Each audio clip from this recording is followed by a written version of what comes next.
It's such an honor to be here with you today, here at Chrissy Field on Muwekma Ohlone land. I grew up here.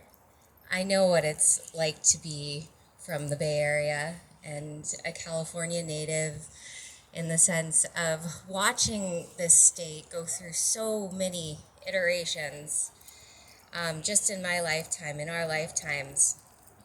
The Democratic Party that I thought I was so committed to for so many years, I realize has been corrupted. Many of our institutions have been corrupted. And no example is more clear than the continued denial of recognition of the Muwekma Ohlone tribe. Charlene and her lineage have been here generation after generation, proving conclusively that they have met every single federal requirement for recognition. Every single one. And it is for the lack of proper political will of this corrupted Democratic Party that cannot pull itself together to get the paperwork done, to do what is so outright simple and necessary and right and righteous. And that is where we are today. We are met by incredible amounts of incompetence, lack of political will, lack of connection to each other, these false cultural wars that divide us. And what happens in that moment is that we connect from the sacred land that holds us and carries us day in and day out. This land that feeds us. I'm sorry to say, but I think that our country has been taken over by a cult of nihilism, destructing the humanity inside of us that relies on us to be connected to our waterways and our soil. There's a plan right now in the state of California to cut water by 40% to our farmlands. We must say no. We are out of a drought. Now is the time to heal our soil and our lands.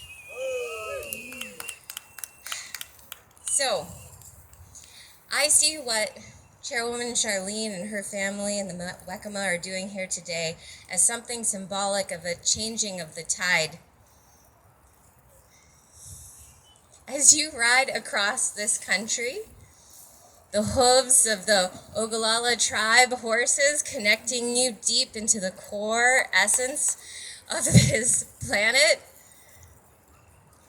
reminding us all our deep connection to the cosmos. That we are all children of this land, and you're here to remind us how to connect with it again. So I thank you. I thank you for your courage. Riding across the Golden Gate Bridge, you guys are going to have a marvelous experience.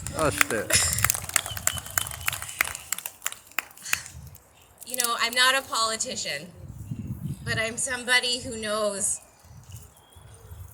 when it's time to end the legacy of something that's not working and to find the people who are doing the real work, connecting and doing everything we can to oust these forces out, and to do it with grace and dignity.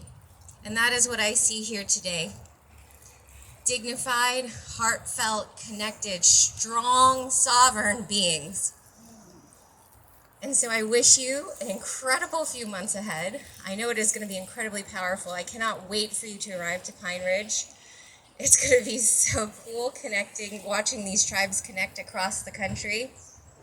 And I just want you to know that this come November, Bobby Kennedy and I will be on ballots in all 50 states and the District of Columbia.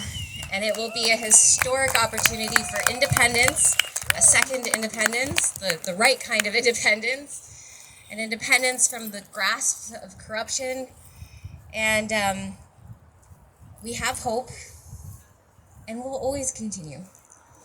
Thank you so much. Oh. Woo!